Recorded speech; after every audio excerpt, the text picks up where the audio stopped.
Hi friends, welcome back to my channel. So ಇವತ್ತಿನ ವಿಡಿಯೋದಲ್ಲಿ ಮನಿ saving ಟಿಪ್ಸನ್ನು ನೋಡೋಣ. ತುಂಬ ಜನ ಕೇಳುವಂಥ ವಿಷಯ, ಯಾವುದ್ರಲ್ಲಿ ಇನ್ವೆಸ್ಟ್ ಮಾಡಿದ್ರೆ ನಮಗೆ ಜಾಸ್ತಿ ಲಾಭ ಬರುತ್ತೆ, ನಾವು ಸಡನ್ನಾಗಿ ಲಾಭ ನೋಡ್ಬೋದಾ, ಸಡನ್ನಾಗಿ ನಮಗೆ ಬಂದು ಇನ್ವೆಸ್ಟ್ ಮಾಡಿದಾಗ ನಮಗೊಂದು ಒಳ್ಳೆ ಲಾಭ ಬರುತ್ತಾ ಅಂತ ಕೇಳ್ತೀರಾ. ಖಂಡಿತವಾಗ್ಲೂ ಹೇಳ್ತೀನಿ ಇದ್ರ ವಿಷಯದಲ್ಲಿ.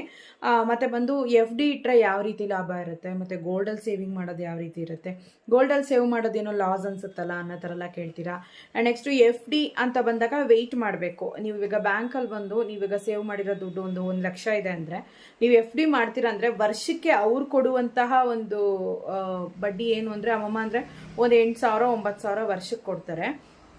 ಅದೇ 2 ವರ್ಷ 3 ವರ್ಷ ಇಲ್ಲ ಒಂದು 10 ವರ್ಷ ನೀವು ಇಡ್ತೀರಾ ಅಂತಂದರೆ ಅದಕ್ಕೆ ಸರಿಯಾದಂತಹ ಒಂದು ಅಮೌಂಟ್ ಬಂದು ನಿಮಗೆ ಬರುತ್ತೆ. ಬಟ್ ಇದಕ್ಕೆ ವೆಯ್ಟ್ ಮಾಡಬೇಕು. ಯಾವುದೇ ಕಾರಣಕ್ಕೂ ಅಷ್ಟೇ ನೀವು ಇದಕ್ಕೆ ಬೇಗ ಆಗುತ್ತೆ, ಇದು ನಮಗೆ ಬೇಗ ಲಾಭ ಬಂದು ಸೇರುತ್ತೆ ಅನ್ನೋ ಥರ ಅಲ್ಲ. ಇದಕ್ಕೆಲ್ಲ ಒಂದು ಸ್ವಲ್ಪ ವೆಯ್ಟ್ ಮಾಡಬೇಕಾಗುತ್ತೆ, ಕಾಯಬೇಕಾಗುತ್ತೆ.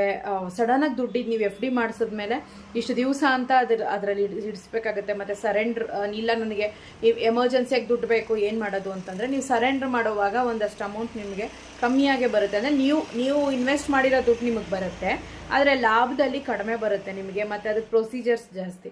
ಅದೇ ನೀವು ಗೋಲ್ಡ್ ಅಂತ ನೀವು ಪರ್ಚೇಸ್ ಮಾಡುವಾಗ ನಾನು ಹೇಳೋದೇನು ಅಂತಂದರೆ, ಗೋಲ್ಡಲ್ಲಿ ಯಾವತ್ತೂ ಅಷ್ಟೇ ಬೇಗ ಲಾಭ ನೋಡೋಕ್ಕಾಗಲ್ಲ. ಈಗ ಉದಾಹರಣೆಗೆ ಬಂದು ನೀವು ಒಂದು 50 ಗ್ರಾಮ್ ಒಡವೆ ತಗೋತೀರಾ ಅಂತಂದರೆ ನೀವು ಎಕ್ಸ್ಟ್ರಾವಾಗಿ ಗೋಲ್ಡಲ್ಲಿ ಕೊಡ್ತೀರಾ ಗೊತ್ತಾ, ವೇಸ್ಟೇಜ್ ಆಗಲಿ, ಕೂಲಿ ಆಗಲಿ, GST ಆಗಲಿ, ಇದೆಲ್ಲ ನಿಮಗೆ ಬಂದು ಸಡನ್ನಾಗಿ ನಿಮಗೆ ಮತ್ತೆ ಅದು ಸಿಗೋದಿಲ್ಲ. ಅದು ನಿಮಗೆ ಮತ್ತೆ ಬರಬೇಕು ಅಂತಂದರೆ GST ಯಾವತ್ತೂ ಎದುರು ನೋಡಬೇಡಿ. GST ನಾವು ಗೌರ್ಮೆಂಟ್ ಕಟ್ಟುವಂಥ ಟ್ಯಾಕ್ಸು. ನಮಗೆ ಯಾವಾಗ ಅದು ಲಾಭ, ಅದೊಂದು ನೀವು ಗೋಲ್ಡಿಂದ ಬರುವಂಥ ವಿಷಯದಲ್ಲಿ ಯಾವಾಗ ನಮಗೆ ಲಾಭ ಅಂತಂದರೆ ಒಂದು 2 ಇಯರ್ಸ್ ಆದರೂ ವೆಯ್ಟ್ ಮಾಡಬೇಕು. ಈಗ ನೀವು ಒಂದು 50 ಗ್ರಾಮ್ ಚಿನ್ನ ತೊಗೊಂಡಿದ್ದೀನಿ ಅಂತಂದರೆ ಅದಕ್ಕೆ ನೀವು ಹೆಂಗೂ ಲಕ್ಷಕ್ಕೆ 15,000 ಆದರೂ ಎಕ್ಸ್ಟ್ರಾ ಪೇ ಮಾಡಿರ್ತೀರ, ವೇಸ್ಟೇಜು ಕೂಲಿ ಎಲ್ಲನೂ ಕೊಟ್ಟು ಪೇ ಮಾಡಿರ್ತೀರ. ಸೊ ಆ ದುಡ್ಡು ನಿಮಗೆ ಮತ್ತೆ ಲಾಭವಾಗಿ ಬಂದು ಕನ್ವರ್ಟ್ ಆಗಬೇಕು ಅಂತಂದರೆ ಹೇಗೋ ಒಂದು 2 ಇಯರ್ಸ್ ನೀವು ವೆಯ್ಟ್ ಮಾಡಬೇಕು. ತುಂಬ ಜನ ಅನ್ಕೊತೀರಾ ಗೋಲ್ಡಲ್ಲಿ ವೇಸ್ಟು, ಗೋಲ್ಡಲ್ಲಿ ಹಾಕಂಗಿಲ್ಲ. ನಾನು ಮೊನ್ನೆ ಕೂಡ ಫೋನ್ಪೇ ಪ್ರೀವಿಯಸ್ ಆಗಿ ಸುಮಾರು ಒಂದು 2 ತಿಂಗಳು ಮುಂಚೆನೋ 3 ತಿಂಗಳ ಮುಂಚೆನೋ ಒಂದು ವಿಡಿಯೋ ಹಾಕಿದೆ. ಫೋನ್ಪೇಲಿ ಬಂದು ದುಡ್ಡನ್ನು ನಾವು ಗೋಲ್ಡ್ಗೆ ಸೇವ್ ಮಾಡ್ಬೋದು ಅಂತ. ಅದರಲ್ಲಿ ಏನು ಕಮೆಂಟ್ಸ್ ಬಂದಿದೆ ಅಂತಂದರೆ ಇದು ಲಾಸು ಅನ್ನೋ ಥರ. ನಾನು ಹೇಳಿದ್ದೀನಿ, ಅದರಲ್ಲಿ ಆಲ್ರೆಡಿನೇ ನಾನು ಹೇಳಿದ್ದೀನಿ, 3% ನಾವು GST ಕಟ್ತೀವಿ, 3% ಬಂದು ಪ್ಲ್ಯಾಟ್ಫಾರ್ಮ್ ಫೀಸ್ ಅಂತ ಇರುತ್ತೆ. ಸೊ ಅವ್ರು ನಮಗೆ ದುಡ್ಡಾಗಿ ಕನ್ವರ್ಟ್ ಮಾಡಿ ಮತ್ತೆ ನಮಗೆ ಲಾಭವಾಗಿ ಕೊಡುವಾಗ ಅದರಲ್ಲಿ ಅವ್ರೊಂದು 3% ಅನ್ನೋದು ಇಟ್ಕೊಳ್ತಾರೆ. ಇದು ಎಲ್ಲ ಕಡೆನೂ ಅಷ್ಟೇ. ನೀವು ಯಾವ ಊರ್ಗನ ಹೋಗಿ, ಯಾವ ಅಂಗಡಿಗನ ಹೋಗಲಿ, ಒಡವೆ ಮಾರಿದ್ರು ಕೂಡ ಇಷ್ಟು ಪರ್ಸೆಂಟೇಜ್ ಅನ್ನೋದನ್ನ ಅವ್ರು ತೊಗೊಳ್ತಾರೆ. ಸೊ ಅದಕ್ಕೆ ಇದು ಲಾಸು ಅನ್ನೋ ಥರ ಹೇಳಿದರು. ಬಟ್ ದಿಢೀರಂತ ರೇಟ್ ಜಾಸ್ತಿ ಆಯಿತು ಅಂದರೆ ಲಾಸ್ ಏನಿಲ್ಲ, ಲಾಭನೇ. ಆದರೆ ವೆಯ್ಟ್ ಮಾಡಬೇಕು. ಚಿನ್ನದಲ್ಲಿ ಬಂದು ವರ್ಷಾನುಗಟ್ಟಲೆ ವೆಯ್ಟ್ ಮಾಡಬೇಕಾಗುತ್ತೆ. 1 ವರ್ಷ 2 ವರ್ಷ ಮಿನಿಮಮ್ 1 ವರ್ಷ 2 ವರ್ಷ ವೆಯ್ಟ್ ಮಾಡಲೇಬೇಕು, ಅವಾಗೇ ನಿಮಗೆ ಲಾಭ. ಚಿನ್ನದಲ್ಲಿ ಹಾಕಿದ ತಕ್ಷಣ ನನಗೆ ಲ್ಯಾಕ್ಸ್ ಗಟ್ಟಲೆ ಮತ್ತೆ ಬರೋ ತಿಂಗಳೇ ಬಂದ್ಬಿಡುತ್ತೆ ಅನ್ನೋದು ನಿಜವಾಗ್ಲೂ ಅಸಲಿ ಸುಳ್ಳು. ಆದರೆ ಈ ಒಂದು ಪ್ಲ್ಯಾನನ್ನು ನೀವು ಫಾಲೋ ಮಾಡ್ಬೋದು. ಉದಾಹರಣೆಗೆ ಬಂದು ನೀವು ಆಭರಣ ತಗೊಳ್ಳದೆ ಕಾಯಿನ್ಸ್ ತಗೋಬೋದು. ಸೊ ಕಾಯಿನ್ಸಲ್ಲಿ ಬಂದು ನಿಮಗೆ ಡೈಯಿಂಗ್ ಚಾರ್ಜಸ್ ಜಸ್ಟ್ 0.99% ಇರುತ್ತೆ. ಅಂದರೆ ₹1 ಅಂದ್ಕೊಳ್ಳಿ, 99 ಪೈಸಾ ಅಂದರೆ ₹1 ಡೈಯಿಂಗ್ ಚಾರ್ಜಿಂಗ್ ಇರುತ್ತೆ. 3% GST ಕಂಪಲ್ಸರಿ ಇರುತ್ತೆ. 3% GST ನೀವು ಕಟ್ಟಿದ್ರೆ ಹೆಂಗೂ ನೀವು ಲಕ್ಷಕ್ಕೆ 4,000 ಪೇ ಮಾಡಿಬಿಟ್ಟು ಎಕ್ಸ್ಟ್ರಾ ಗೋಲ್ಡ್ ರೇಟ್ ಏನಿದೆಯೋ ಅದನ್ನು ಮಾತ್ರ ನೀವು ತಗೊಂಡು ಮನೆಗೆ ಬರ್ಬೋದು. ಗೋಲ್ಡ್ ರೇಟ್ ಏನಾಯಿತು ಅದು ಕೊಟ್ಟು ನೀವು 4%, ಅದು ದೊಡ್ಡ ವಿಷಯವಾಗಿ ನಿಮ್ಗೆ ಅನ್ಸಲ್ಲ. ಆಭರಣ ಚಿನ್ನ ಅಂತ ಬಂದಾಗ ಹೇಗೋ 18% 15% ಈ ರೀತಿ ಪೇ ಮಾಡಿಡ್ತೀರಾ. ಈ ದುಡ್ಡು ಕೂಡ ನಿಮಗೆ ವಾಪಸ್ ಬರಲ್ಲ. ಯಾಕಂದರೆ ಇದು ವಾಪಸ್ ಬರಬೇಕು ಅಂದರೆ 2 ರಿಂದ 3 ವರ್ಷ ಇದಾಗುತ್ತೆ. ಸೊ ನೀವು ಬಂದು ಇದು ಕಾಯಿನ್ಸ್ ಅಂತ ಬಂದು ನೀವು ಪರ್ಚೇಸ್ ಮಾಡುವಾಗ ಖಂಡಿತವಾಗ್ಲೂ ಕಾಯಿನ್ಸಿಂದ ನಿಮ್ಗೇನು ಲಾಭ ಅಂತಂದರೆ, ಈಗ ದಿಢೀರಂತ 1 ಗ್ರಾಮ್ ಮೇಲೆ ಹೇಗೂ ಒಂದು ₹100 ₹200 ಇನ್ಕ್ರೀಸ್ ಆಯಿತು ಅಂದರೆ 10,000 ಕೊಟ್ಟು ನೀವು ತಂದಿರ್ತೀರಾ ಅಂತಂದರೆ ಹೇಗೂ ನಿಮ್ಗೊಂದು 12,000 2,000 ಆದರೂ ನಿಮಗೆ ಅಟ್ಲೀಸ್ಟ್ ಒಂದು ಒಳ್ಳೆ ಲಾಭನ ನೀವು ಒಂದು ವರ್ಷದಲ್ಲಿ ನೀವು ನೋಡ್ಬೋದು. ಇಲ್ಲ ಅಂತಂದರೆ ಈಗ 1 ಗ್ರಾಮ್ ಮೇಲೇ ಲೆಕ್ಕ ಹಾಕೋಣ. ಈಗ 1 ಗ್ರಾಮ್ ಬಂದು 7,100 ಚಿಲ್ಲರೆ ಇದೆ ಇವತ್ತಿನ ರೇಟ್ ಪ್ರಕಾರ, ಡಿಸೆಂಬರ್ 20, 2024. ಸೊ ನೀವೊಂದು ಗೋಲ್ಡ್ ಕಾಯಿನ್ ತೊಗೊಂಡು ಬರ್ತೀರಾ ಅಂತಲೇ ಇಟ್ಕೊಳ್ಳಿ. 7,100 ಚಿಲ್ಲರೆ ಅದು ಎಕ್ಸ್ಟ್ರಾ ಪೇ ಮಾಡಿ ನೀವು ತೊಗೊಂಡು ಬಂದಿರ್ತೀರಾ. ದಿಢೀರಂತ ನಿಮ್ಗೇನಾದರೂ ಒಂದು ವೇಳೆ ಒಂದು ₹200-300 ಜಾಸ್ತಿ ಆಯಿತು ಅಂತಂದರೆ ನೀವು ಅದನ್ನು ಮಾರಕ್ಕೆ ಹೋಗ್ತಿರಲ್ಲ, ಅವಾಗ ಅವತ್ತಿನ ರೇಟ್ ತಗೊಳ್ತಾರೆ. ಸೊ ನೀವು ಆ 1 ಗ್ರಾಮ್ ಮೇಲೆ ನಿಮ್ಗೆ ₹200-300 ನಿಮಗೆ ಸಿಗುತ್ತೆ. ಆದರೆ ನೀವು ಒಂದು 8,000 ಗ್ರಾಮ್, ಒಂದು 10,000 ಆದಮೇಲೆ ನೀವು ಮಾರಕ್ಕೆ ಹೋದರೆ 1 ಗ್ರಾಮ್ಗೆ ನಿಮ್ಗೆ ಹೆಂಗೂ ಒಂದು 3,000 ಲಾಭ ಸಿಗುತ್ತೆ. 7,000 ನೀವು ಇನ್ವೆಸ್ಟ್ ಮಾಡಿದರೆ ನಿಮ್ಗೊಂದು 10,000 ಅವತ್ತಿನ ರೇಟ್ ಇತ್ತು, ಇಲ್ಲ 9,000 ರೇಟ್ ಇತ್ತು ಅಂದರೆ 2,000ದಿಂದ 3,000 ನಿಮಗೆ ಸಿಗುತ್ತೆ. ಅದು ಬಂದು ಗ್ರಾಮ್ಸ್ ಮೇಲೆ ಈಗ 10 ಗ್ರಾಮ್ ನೀವು ತೊಗೊಂಡಿದ್ದೀರಾ ಅಂದರೆ ಒಂದು 30,000 ಲಾಭ ಬರುತ್ತೆ. ಇರುತ್ತೆ. ಈ ರೀತಿ ಒಂದು 10,000 ರೂಪಾಯಿ ನೀವು ಒಂದು ಇನ್ವೆಸ್ಟ್ ಮಾಡಿದಿರ ಅಂದರೆ ಹೇಗೂ ಒಂದು 2,000 ನೀವು ಎದುರು ನೋಡ್ಬೋದು. ಅದು ಕಾಯಿನ್ಸಲ್ಲಿ. ಯಾಕಂದರೆ ನೀವು ಮೊದಲೇ ಕೊಟ್ಟಿರಲ್ಲ ಅಲ್ವಾ, 15% ಅನ್ನೋದು ನೀವು ಗೋಲ್ಡ್ಗೆ ಕೊಟ್ಟೇ ಇರಲ್ಲ ಎಕ್ಸ್ಟ್ರಾ. ಇದು ಬಂದು ಕಾಯಿನಲ್ಲಿ ನೀವು ಬಂದು ಜಸ್ಟ್ 3% GSTನೂ ಡೈಯಿಂಗ್ ಚಾರ್ಜಸ್ ಮಾತ್ರ ಕೊಟ್ಟಿರ್ತೀರ. ಕೆಲವ್ರು ಏನು ಕೇಳ್ತೀರಾ, ಇಲ್ಲ ಒಡವೆ ಅಂಗಡಿಗಳಲ್ಲಿ ಕಾಯಿನ್ಸ್ಗೂ 8% 9% ಆಗ್ತಾರೆ, ತಗೋಬೇಡಿ ಅಂತ ಅಂಗಡಿಗಳಲ್ಲಿ ತಗೋಬೇಡಿ. ನೀವು ತಗೋಬೇಕಾಗಿರೋ ಅಂಗಡಿ ಇದೊಂದೇ, ಯಾವುದಂದ್ರೆ ಒಂದು ಒಳ್ಳೆ ಅಂಗಡಿಗೆ ಹೋಗಿ ವಿಚಾರಿಸಿ, ಅಲ್ಲಿ ಜಸ್ಟ್ ಡೈಯಿಂಗ್ ಚಾರ್ಜಸ್ಸು ಮತ್ತು 3% GST ಇದ್ರೆ ಮಾತ್ರ ತಗೊಳ್ಳಿ. ವೇಸ್ಟೇಜು ಕೂಲಿ ಕಾಯಿನ್ಸ್ಗೆ ಬರಲ್ಲ, ಇದು ಮನಸ್ಸಲ್ಲಿ ಇಟ್ಕೊಳ್ಳಿ ಯಾವಾಗಲೂ ಅಷ್ಟೇ. ನೀವು ಈ ರೀತಿ ನೀವು ಗೋಲ್ಡಾಗಿ ನೀವು ಕನ್ವರ್ಟ್ ಮಾಡ್ಕೋಬೋದು. ಇಲ್ಲಾಂದರೆ ಒಂದು ವೇಳೆ ರೇಟ್ ಜಾಸ್ತಿ ಆದಾಗ ಒಂದು 10% 12% ವೇಸ್ಟೇಜೋ ಇಲ್ಲ ಕೂಲಿನೋ ಕೊಟ್ಬಿಟ್ಟು ನೀವು ಒಡವೆ ಮಾಡಿಸ್ಕೋಬೋದು. ಈಗ ದಿಢೀರಂತ ನಿಮಗೆ ಏನೋ ಒಂದು ಖರ್ಚು, ನಿಮ್ಮ ಮನೇಲಿ ಏನೋ ಒಂದು ಫಂಕ್ಷನ್ ಆಗುತ್ತೆ, ಇಲ್ಲ ಏನೋ ಒಂದು ಮದುವೆ ಖರ್ಚು ಬರುತ್ತೆ, ಏನೋ ಒಂದು ನೆಕ್ಲೆಸ್ ಮಾಡಿಸ್ಬೇಕು, ಇಲ್ಲ ಏನೋ ಒಂದು ಉಂಗುರ ಮಾಡಿಸ್ಬೇಕು, ಇಲ್ಲ ಏನೋ ಒಂದು ಬರ್ತ್ಡೇ ಬಂತು, ಯಾವುದೋ ಒಂದು ಒಕೇಶನ್ಸ್ ಬರುತ್ತೆ, ಆ ಟೈಮಲ್ಲಿ ಏನೋ ಒಂದು ಮಾಡಬೇಕು ಅಂದಾಗ ನೀವೇನೋ ಒಂದು 10 ಗ್ರಾಮೋ 20 ಗ್ರಾಮೋ ನೀವು ಕೂಡಿಡ್ತೀರಲ್ಲ ಕಾಯಿನು, ಅದನ್ನ ಎತ್ಕೊಂಡೋಗಿ ಹಾಗೆ ಕೊಟ್ಟರೆ ಅವತ್ತಿನ ರೇಟ್ ನಿಮಗೆ ಹಾಗೆ ಇರುತ್ತೆ. ಬಟ್ ಅದ್ರ ಮೇಲೆ ಮೇಕಿಂಗ್ ಚಾರ್ಜು ಕೂಲಿನೋ ಕೊಟ್ಬಿಟ್ಟು ನೀವು ಒಡವೆ ಮಾಡಿಸ್ಕೋಬೋದು. ನೀವು ಬೈ ಮಾಡೋ ಥರ ಟೆನ್ಷನ್ ನಿಮ್ಗಿರಲ್ಲ. ಹಾಗೂ ಹೆಂಗೂ ಒಂದು 30,000 40,000 ನಿಮ್ಗೆ ಉಳಿತಾಯ ಆಗುತ್ತೆ. ಸೊ ಈ ರೀತಿ ಬಂದು ಇನ್ವೆಸ್ಟ್ ಮಾಡುವಂಥ ಪದ್ಧತಿ ಇದು.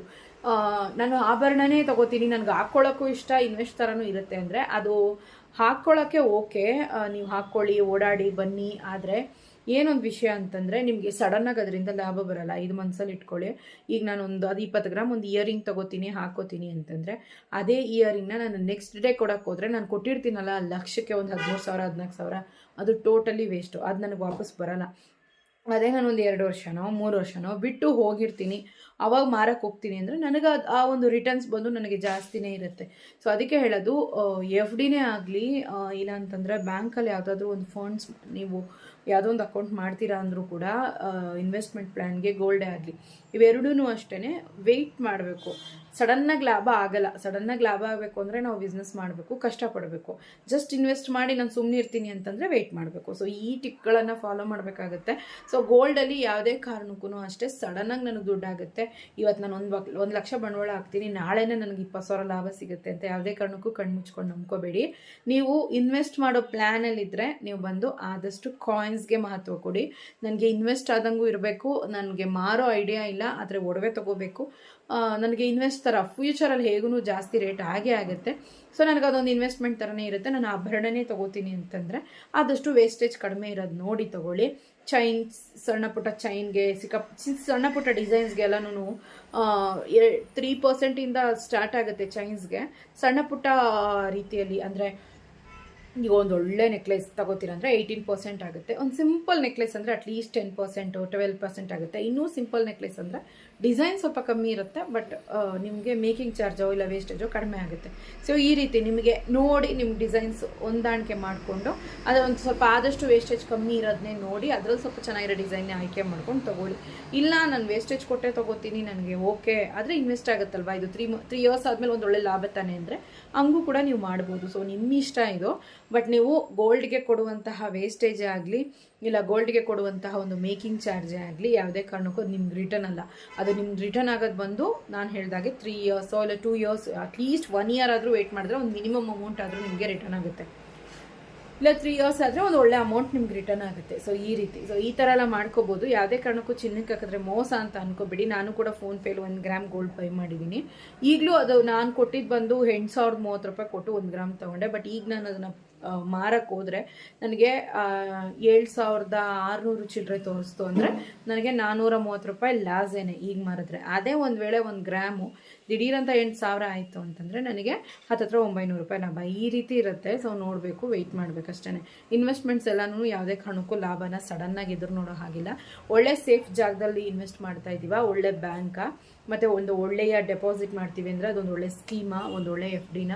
ಆ್ಯಂಡ್ ನೆಕ್ಸ್ಟ್ ಬಂದು ಒಂದು ಒಳ್ಳೆ ರೀತಿಯ ಚಿನ್ನ ತೊಗೋತಾ ಇದ್ವಿ, ಅದು ಖಂಡಿತವಾಗ್ಲೂ ಒಳ್ಳೆ ಚಿನ್ನನ, ಹಾಲ್ ಮಾರ್ಕ್ ಇದೆಯಾ, ಒಳ್ಳೆ ಅಂಗಡಿನ, ರಿಟರ್ನಿಂಗ್ ಪ್ರೈಸ್ ಏನು ಕೊಡ್ತಾರೆ ಅಂತಲೂ ವಿಚಾರಿಸ್ಕೊಳ್ಳಿ. ಕೆಲವ್ರು ಬಂದು ರಿಟರ್ನ್ ಮಾಡಿದ್ರೆ ಬಂದು ನಿಮಗೆ ನಾನು ಕಡಿಮೆ ಕೊಡ್ತೀನಿ, 97% ಕೊಡ್ತೀನಿ ಅಂತಾರೆ. ಕೆಲವ್ರು ಅಂಗಡಿಗಳಲ್ಲಿ ಏನು ಮಾಡ್ತಾರೆ 100% ಕೊಡ್ತೀವಿ ಅಂತಾರೆ. ಸೊ ಈ ರೀತಿ ಎಲ್ಲ ಕೆಲವೊಂದು ಅಂಗಡಿಗಳಲ್ಲಿ ಸ್ಕ್ಯಾಮ್ ನಡೀತವೆ. ಏನೇ ಇದ್ರೂ ಒಂದು 5-6 ಅಂಗಡಿ ತಿರುಗಿದ್ರೂ ಪರವಾಗಿಲ್ಲ, ಓಡಾಡಿ ವಿಚಾರಣೆ ಮಾಡಿ, ಒಂದಿನ ಲೇಟ್ ಆದರೂ ಪರವಾಗಿಲ್ಲ, ನೀವು ಸಂಪಾದನೆ ಮಾಡಿ ಕೂಡಿಟ್ಟಿರೋ ದುಡ್ಡನ್ನು ಒಂದು ಒಳ್ಳೆ ರೀತಿಯಾಗಿ ಇನ್ವೆಸ್ಟ್ ಮಾಡ್ಕೊಳ್ಳಿ. ಅದು ಬಿಟ್ಟು ಏನೇನೋ ಅಕ್ಕಪಕ್ಕ ಇರೋ ಅಂಗಡಿಗಳಲ್ಲಿ ಹೋಗೋದು, ಸಡನ್ನಾಗಿ ಇನ್ಸ್ಪೈರ್ ಆಗಿ ತೊಗೊಳ್ಳೋದು ಹಂಗೆಲ್ಲ ಇಲ್ಲ. ಡಿಸಿಪ್ಲಿನಿಂದ ನಾವು ಯಾವತ್ತೂ ಇನ್ವೆಸ್ಟ್ ಮಾಡಬೇಕು. ಒಬ್ರು ಮಾಡ್ತಾರೆ ಅಂತ ನೋಡಿ ಸಡನ್ನಾಗಿ ಪ್ಲ್ಯಾನ್ ಮಾಡಬೇಡಿ.